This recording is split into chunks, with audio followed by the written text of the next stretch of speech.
Yan. Start tayo. Morning, good morning. Tayo. Dalawang tinapay sa almusal. Tapos kape. Kailangan natin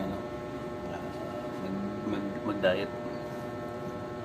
Kasi kailangan natin yung sarili natin. Disiplinahin natin. Tapos exercise. Yan. Dati yung timbang ko 120. Ngayon 85 na lang. Medyo din. Magana yung katawan ko. Laki ng binawas. Dati yung baywang ko 36. Ngayon ko 30 na lang. Almost 30 yung baywang ko. Lumuwag na nga yung mga uniform ko, pantalon ko, shirt. Abay, malalaglag na yung shirt ko. Morning mga